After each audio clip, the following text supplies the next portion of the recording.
All right, everybody. Welcome back to another edition of Laugh London Eat the podcast, and we are live today. This is a first in our lifetime event, by the way. JP, I don't know if you told the audience this. I think we have. I don't know. But this is our first intercontinental episode. So, a Ooh. delight. Yeah, Fatma, you're helping me reach new grounds already. Look at that.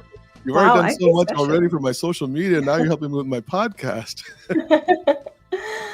Well, I feel honored. Thank you so much, Bobby, for having Yeah, yeah. me as your So we first. have one of the top LinkedIn creators that I've run into on our show today, and this is such a delight for me to have her on here. Her name is Fatma Khan. If you don't know her, you got to get to know her, and that's the whole goal of this entire show. So welcome to our show, Fatma. Thank you so much for having me, Bobby. I'm excited to have this conversation.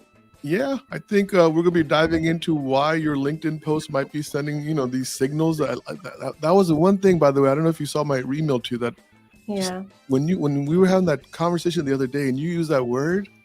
I was like, that's just such a brilliant word, and the way you dropped it was just right on target. But before we get into all that, let's cover a little background, Fatma, because I think it's important that the audience understand that you weren't born and like you knew how to work LinkedIn from day one in life. Is that an accurate statement?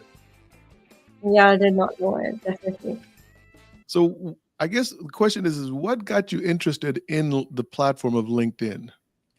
Yeah, great question. So I would say I saw the potential of LinkedIn early on in 2023.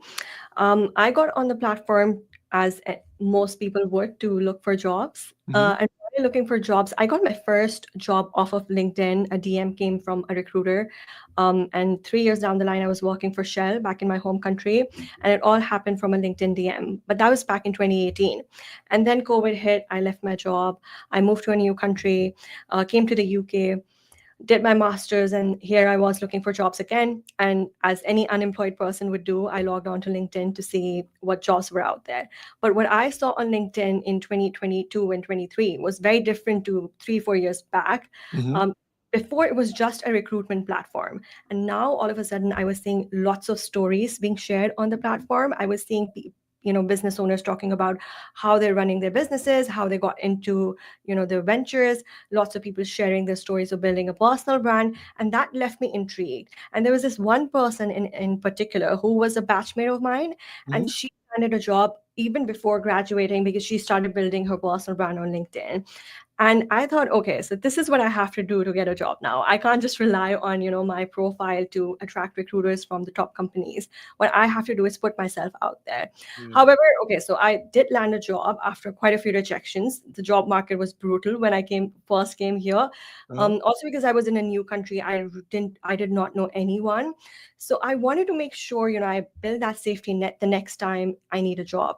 I'm in this new country. I literally don't know anyone in the marketing industry. So I went to LinkedIn to build my personal brand, more so to get industry access. I wanted to connect with more people in marketing, just to build that safety net in case I lose my job or need some Oh, other opportunity. So that's a good. that's how I actually got into it. Yeah, But that's a then good point. So you actually have a background in marketing, right? I mean, that's yeah. actually your true marketing back. Your background is marketing. So before marketing, I was in HR when I worked at Shell and Unilever. After that, I did a post graduation degree to move to marketing. So I was actually starting from scratch after Oh wow. a good career, leaving a good career behind, because I was always a creative person, so I wanted to move into something more creative.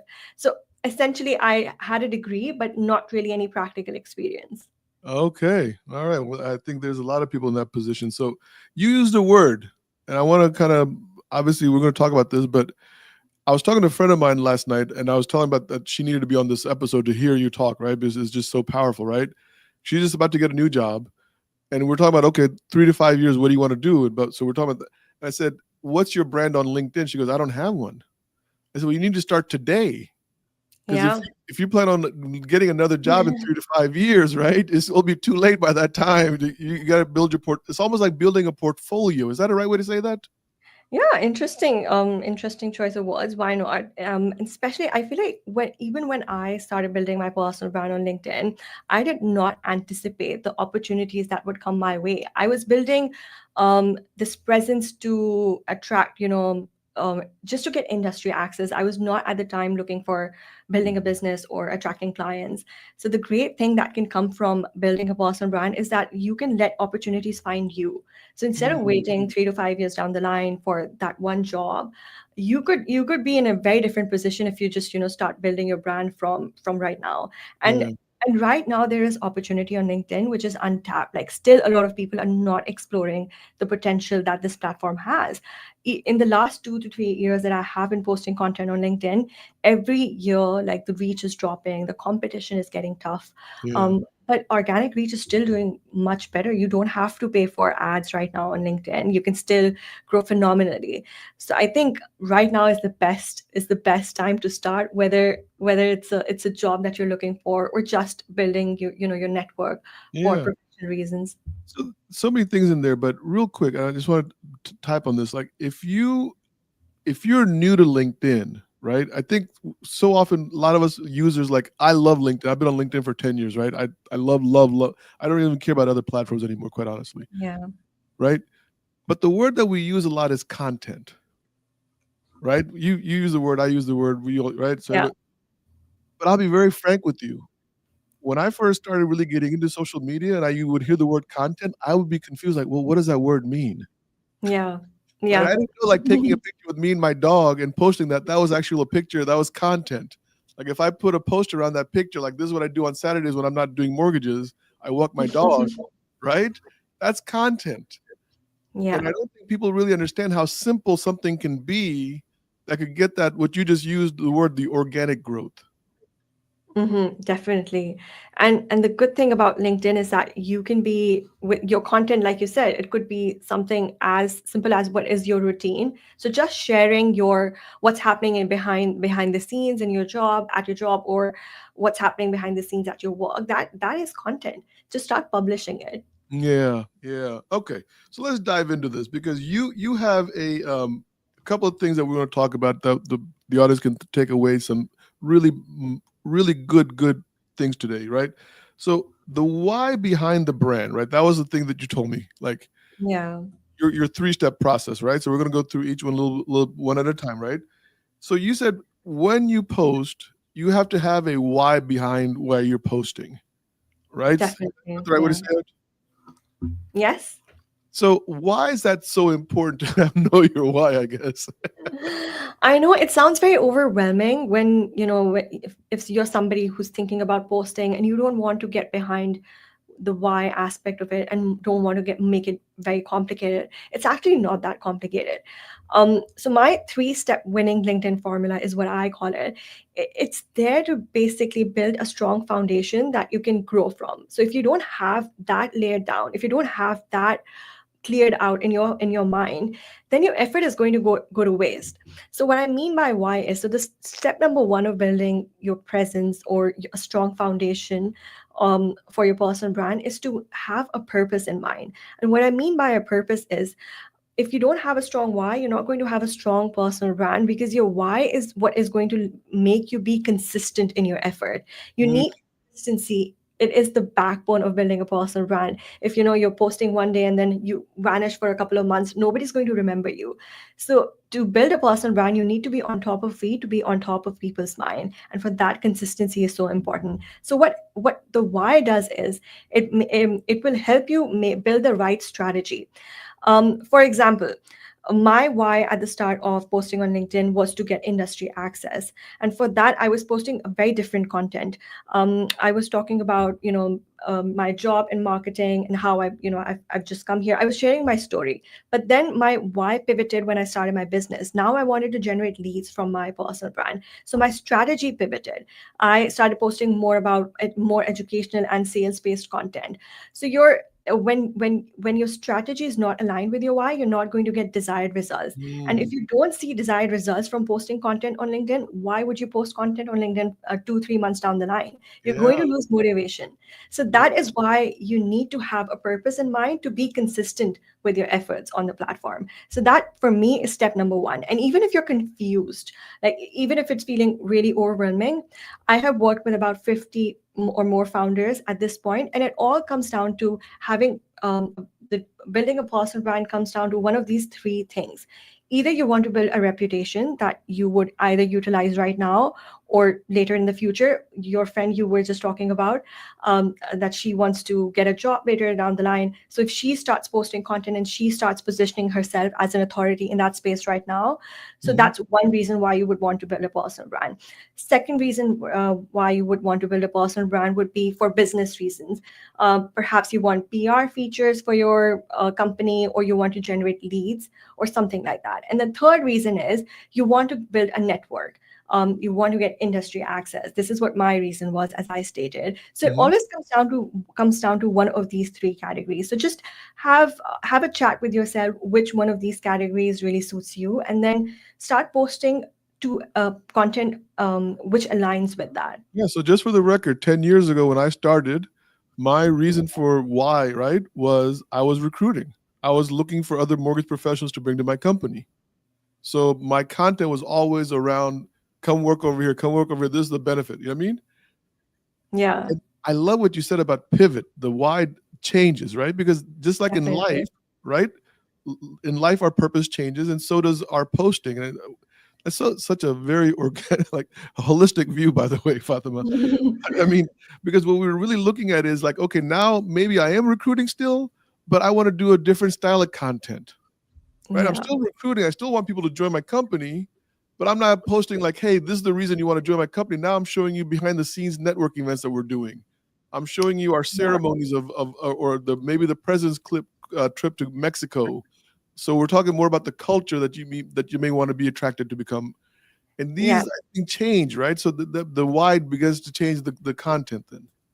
100%. And that's also part of branding. So if you want to attract someone, for example, for recruitment purposes, don't just show them the features that you're offering. Also show them like the benefits that are going to come with it, like the company culture that's going to Mhm. come joining your organization.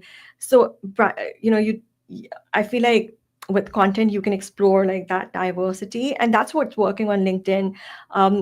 You don't just do reach content, but you also do nurturing content. So share your story to build that trust with your audience. Yeah. You need all of these buckets to be filled out. I think the travel industry beat us to this punch, by the way, years ago, because the travel industry, you see like this champagne glass on top of sand in the ocean in the back, right? That's all you see. And it's like the Caribbean is calling, right?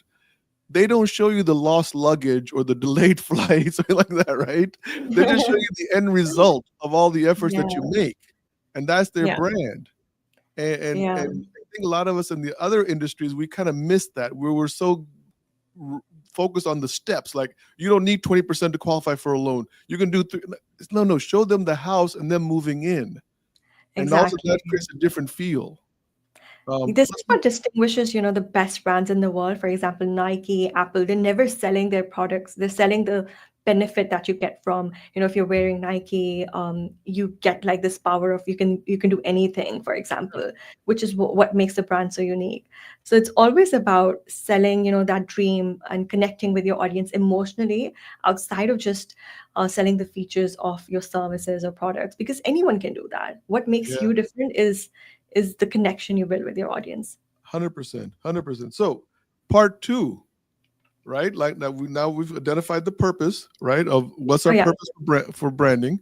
So now we're going to talk about who are we branding for, right? yeah. Because we'll use me as the guinea pig, right? Okay. So if I want to recruit loan officers, right, I want to make sure that my posting and my content is geared towards mortgage professionals, that I'm not actually looking at, attracting somebody that's not in the mortgage industry. So, like we talked about on the phone call, I literally went through and got rid of thousands of contacts one year that were not mortgage related, so that Hmm. anybody in my LinkedIn network had to be somehow related to the mortgage industry. I've loosened up a little bit in the last 12 months, but that's what it was for almost 5 years like that. So let's talk about step two now, Fatima. Okay, so you've actually moved a step ahead. I did. I'm That is step sorry. number three. Even Oh, before you define your target audience, what you need to define is your positioning. So that is step number two.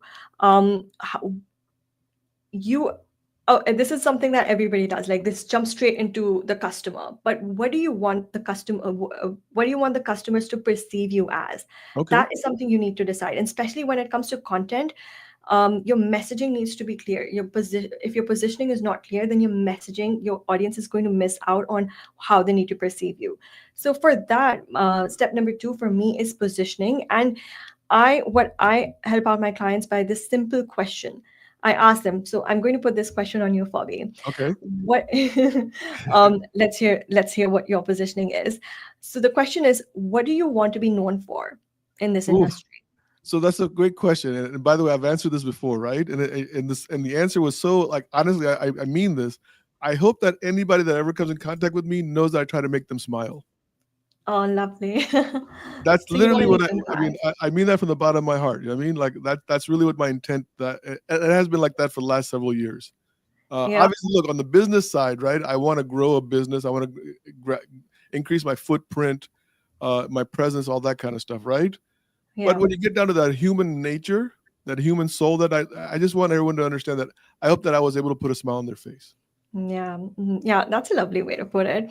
And also, so think about this from the perspective of what your offer is, from what your job is. So, for example, for me, I want to be known for my LinkedIn services. So I want to be known for my LinkedIn coaching.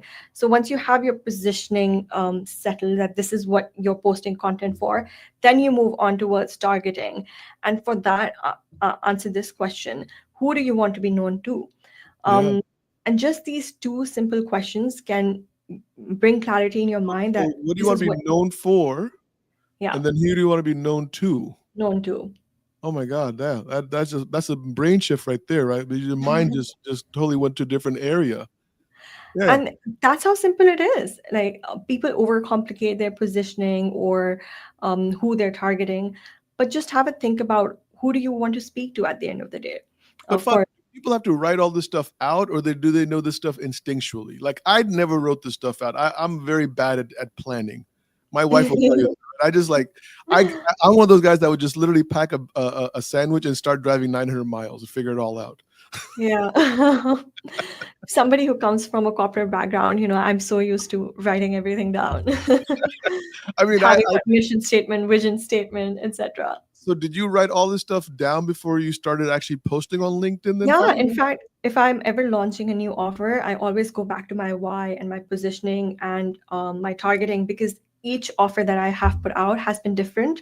So I do, fix my foundation even before I start, building a new offer.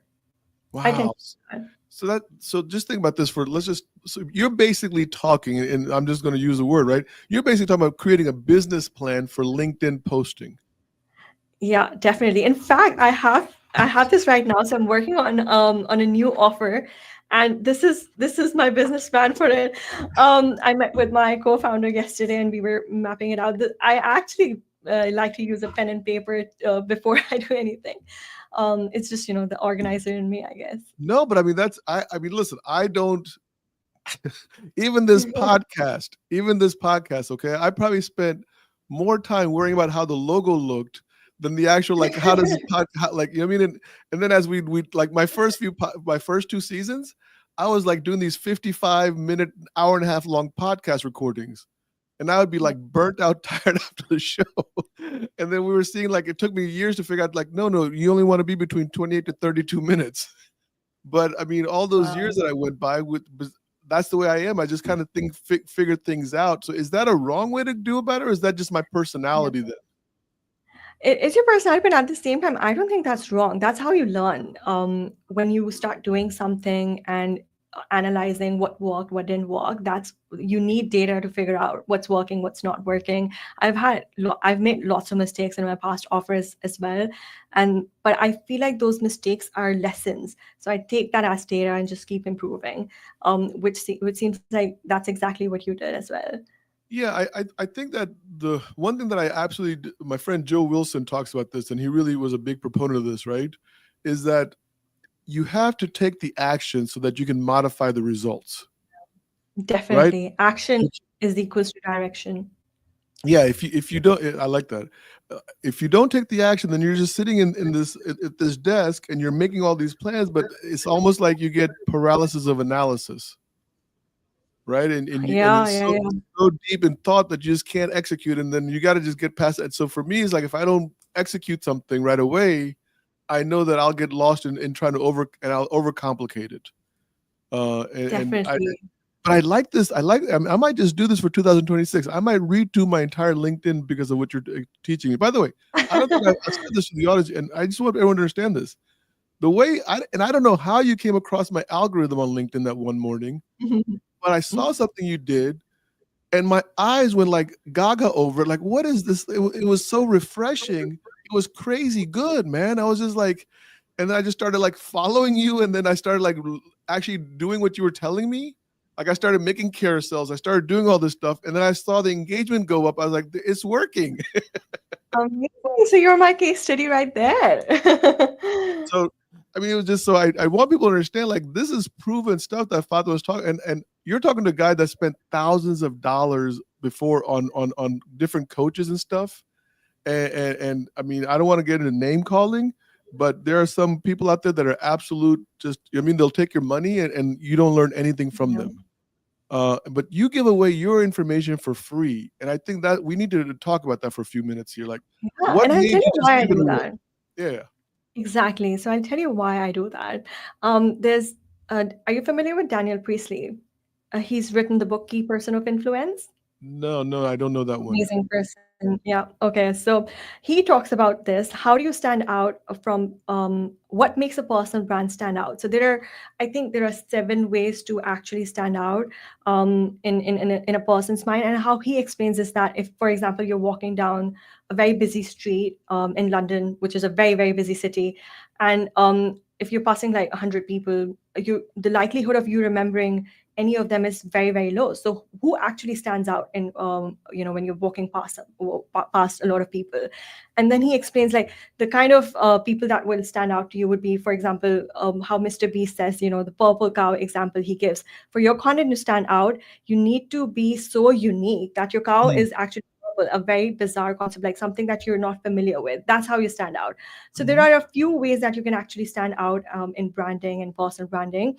But the easiest way out of all the 7 tips he shared was if you are very generous with your knowledge. So if you give out a lot of value, that will make you stand out from the rest of the crowd. So this is my technique of standing out on the platform. I'm generous with my knowledge, and the thing is, Fabi, you are one of those people who actually took the knowledge and applied it. But 99% of the people don't do that. Yeah. There's you're one of the top The- 1% who actually apply the things they learn.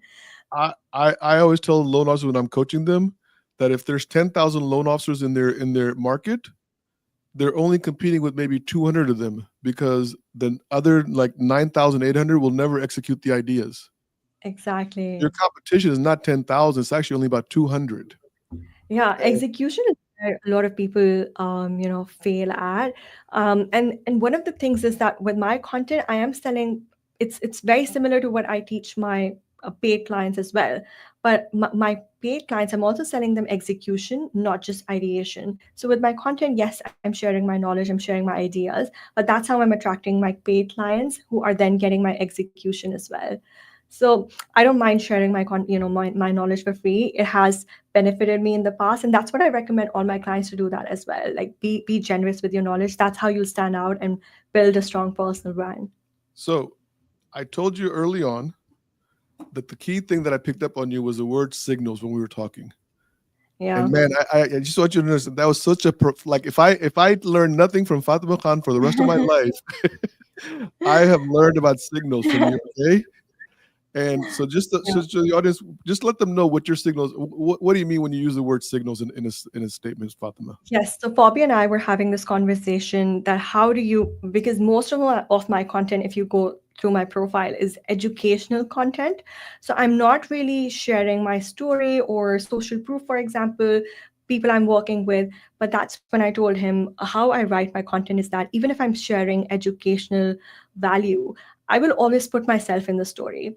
And how I do that is this technique called signaling. So I was, and the reason I do it is so that I build trust with my audience. The reason why my educational content performs far better than anybody else who might be talking about the same thing is because I include myself in the story. So for example, if I'm talking about community building, I have a community of 80,000 followers on LinkedIn. So I'll include that one tiny statement in my content that, hey, I'm sharing 5 tips on community building is because I have grown a community to 80,000 followers. I could talk about, my partnership with Kajabi, which is the #1 community platform. So one simple statement like that which is a credibility builder. It instantly tells the reader that this person knows what she's talking about. So that way I have signaled my authority and built credibility in the minds of the reader. So they will trust my content more than they would trust anybody else talking about community. So Yeah. use signals in your content. And for me, I think you shared one post of mine that signals a signal that I would, I know what I'm talking about. What But was I that want for? to share something with you because I was writing this down. Okay, you've used 3 signals so far in 26 minutes on the podcast. Amazing. Okay, now Because you're you paying said attention. because you said 50 or so people or something like that, right? That I am a case study, meaning Fabi is a case study for Fatima, right? Which is a Yeah. signal. And then you also said recently, just 10 seconds ago, that you have paid clients. So all Yeah. those were like credibility statements in my because you've now trained me, right? Exactly, like these subtle statements add to your brand, and add to your credibility, definitely. Yeah, Yeah. so So you're it's picking just it up now. yeah. And I'm like, okay, she's got me already like geared up. I'm like, I get it. I mean, and it makes so much sense because it's not like you're bragging, right? Yeah, You're just literally saying, hey, look, I work with Kajabi, and this is how we connected on LinkedIn, blah blah blah. You know what I mean? So you're not making, but it's a exactly. statement, and people hearing it now, all of a sudden, whether we realize it or not, as human beings, the brain says, "Oh my God, I trust Fatima. I don't know her, but I trust her." It's a very small little signal that we send out, and I think we do that on our post every. But here's the other thing I want to talk about. Right, this is one that I emailed you. Do we send out the wrong signals sometimes, accidentally or even on purposely? Mhm, But do we ever send out wrong signals? mhm. What do you think? Oh, okay. That's a heavy question. Do we send out wrong signals? I think we definitely can send out wrong signals, especially if I think, what people tend to do online on social media, controversial opinions get lots of eyeballs. So just to get extra views, or, you know, um, just to make sure that you're standing out, people tend to share controversial takes that can actually impact your brand negatively. So if Mhm. you are sharing things that do not align with your values, for example, then they can definitely have a negative impact on your branding. I wouldn't support that. I would always support something that aligns with your messaging overall, and it all comes down to, your purpose. What is your purpose? So I think the most recent example to quote would be American Eagle and Sydney Sweeney partnership, which is all over the internet. Yeah. So Yeah. controversial, I would say, um, a campaign, but at the same time, people are saying that their why has been met from that campaign. So their why was to get the stock market to actually blow up. So they have actually met their campaign goal.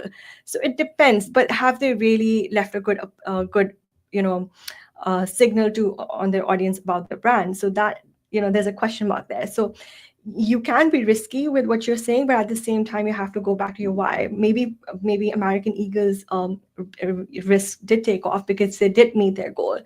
So you have to be careful with, I think, with Does that that. mean that every time they need to meet their goal, they got to go find someone like Sydney Sweeney to do a campaign? Then, right? I mean, that would as on their leadership team, I'd be concerned. Like, how many Sydney Sweeneys are there, right? And every 24 months, we have to go find another Sydney Sweeney and like get everybody stirred up again. I don't know if I would want to do that. I think I Yeah, was thinking exactly. more along the lines also when people make posts, and I haven't seen it on LinkedIn, but you know, I have seen some on LinkedIn where they go like they talk about how bad their life is, or they're going through these challenges, and I know that they Yeah, mean well by it. I don't mean to take anything away from it, right? But to yeah, me, the signal is not then I'm not feeling positive about that individual. They're giving me yeah. something. like more something unstable almost, I feel like. Okay, yeah, that's a very good observation. So I'll tell you what. Um, this is what a lot of people get wrong about building their personal brands. They can, tend to treat it as a personal diary. So you have to be careful. Personal brand at the end of the day, is the perception that you're building in the reader's mind, in your audience's mind, and you have control over that perception by choosing what to share, what you want to share. So at the end of the day, whatever story you're sharing, it has to add value to that perception that you want to build. So for example, I'm a fitness instructor, and I'm on LinkedIn to sell my services, my fitness packages. And if I start talking about, let's say, confidence building, or I don't know, like very random topics, or social media marketing, Mhm. then I'm not building the right perception in people's mind. Like I'm building an authority in another space. What I need to be talking about is confidence when it comes to, how fitness builds confidence. I shouldn't be talking about confidence randomly. So whatever perception you're building at the end of the day has to support what services you're selling. So you need to make sure that your authority is being built in the right direction. And if we go towards the examples that you're sharing, some people tend to like be very random with the stories they're sharing. They can talk about, um, some sort of like disputes at work, for example, or it could be anything. But if it's not adding value to what perception they want to shape in the reader's mind or in the audience's mind, then it's definitely going to be negative. You have Yeah. to come down to what exactly do you want to achieve from that perception. Yeah, I like for my post, and I'll just talk about this briefly. Is like I don't really talk about, hey, you need to go talk to 18 real estate agents so you can pick up 3 more applications this month. You know what I mean? And some guys do that on LinkedIn, right? I felt that was draining. I didn't feel it was necessary for me to be saying that. So I talk more about, what are you going to do with all your emotions when they're all bundled up, and how do you let them stay at home and go to work, or whatever your goal setting is, or I think bigger pictures than just that one, how to get the next loan. And that Okay. was something that I was conscious of that I started doing about 3 years ago. Like I really just didn't want to go down that road of the other guys in the mortgage industry that were just Yeah. harping on, oh, you need more realtors, you need more realtors. And it's like, no, no, no. What you need to do is find time to figure out who you are in life. And then getting the realtor become real easy, Yeah. especially if you're happy getting the real estate agent. I want to ask about one more question. If someone is already branded on LinkedIn, all right? Like, Hmm. okay, I'll use me as an example. Let's say I'm branded. I'm okay. Okay. Right, because I guess people, yeah, I am branded. Okay, whatever. Uh, so I'm branded. I want to change my brand. Yeah. Is that possible to do that, or am I forever labeled as that guy who had the podcast? No, you can definitely change your brand. Like I pivoted from HR to marketing to LinkedIn expert. So I have changed my branding myself so many times. You can definitely do that. And you would have to rebrand for the algorithm. So change your headline, for example, SEO optimization. So make sure you do that. And then the content that you put out, people don't remember what you posted a week ago. So you can definitely start pivoting towards something different if you want. You can surely rebrand. And with once I remember once AI came in, ChatGPT launched, a lot of people started posting about AI and suddenly became AI experts on the platform, Mm-hmm. who were absolutely different. Their buckets were absolutely different before. So you can definitely rebrand yourself. It's just that I would say, if you're choosing to move into a different direction, then don't like hop around. So proceed with that direction then, so that you're sustain your so yeah, just proceed with that direction. You don't want to confuse your audience at the end. Yeah. So you said one word. I have the few minutes left with you. I want to talk about this real quick. Algorithm, Yeah. right? It drives That's me batty. I perfect. hate it. I can't figure it out. I mean, any bald spots on my head is because I've been trying to figure out the algorithm from LinkedIn from the last 10 years. It's like as soon as you figure out an algorithm that's working, they change it. Yeah. Oh my God. Yes. Which is why Right? it's not worth it. It's not worth it to figure it out. That's what I was getting at, right? Like just post what you want to post, right? And like yes, there are definitely techniques that you can share. Fatima will share, Yeah. I mean, if you want to get with her, on how you can make things better, right? But you Yeah. can't chase that algorithm. It's like trying to chase a stock price that, oh, as soon as it hits like $19, I'm going to buy it. Yeah. Like it may not never Yes. hit 19. Yeah. It's what I would, however, recommend is it's something that I do myself, and when I'm working for clients, I do it for them as well. Is that do your market research. So if your content is for example not performing to your expectations, go and see experts in your niche who are doing really well on LinkedIn. What kind of content are they posting? So why is their content working and why is your content not working? So try to do like some sort of market research, and this tends to do really well for me. So if this is how I recently learned from other creators, like carousels are performing better than infographics. So why am I wasting time creating infographics when I can use that same information in a carousel? So I do optimize for the algorithm by seeing what's working out there in the market. Yeah, but I mean, like if you're in the mortgage business or real estate business, I mean, leave that kind of stuff to people like Fatima who do this for a living. Right? Yeah, I mean, hire an expert, ask them, get their guidance on how do you yeah, optimize. because I It's mean, just that your messaging would be the same, but you would package it for the algorithm a little bit just to have an unfair advantage. and look, okay, so gosh, we're going to late. Okay, here's the thing: if you're getting 800 views on a single post, which is in the mortgage business, that's pretty decent, right? I mean, I know there's guys out there that get thousands of views, right? I get it, but let's say you get 800 views, right? The unfair advantage might be that instead of 800 views, you get 1,100 views. It's not like it's not like you're going to go from 800 to 6,000 views. Am I right on that, or is that inaccurate? So for me, that depends on what your goal is. So why are you chasing views? If you're still getting good results, the results that you want, for example, leads from 1,000 views, that's fine. So it all comes down to that as well. If for example certain uh, content is performing better in numbers in terms of like views, that's good to optimize. But if it's not actually getting you conversions, for example, so it's not worth the effort. So I would go back to what the purpose is. Yeah, this goes back to what you talk about, posting with purpose, which Definitely. I think is a great way to end this show. I think Mhm. Fatima, I can't thank you enough for agreeing to be on this show with us.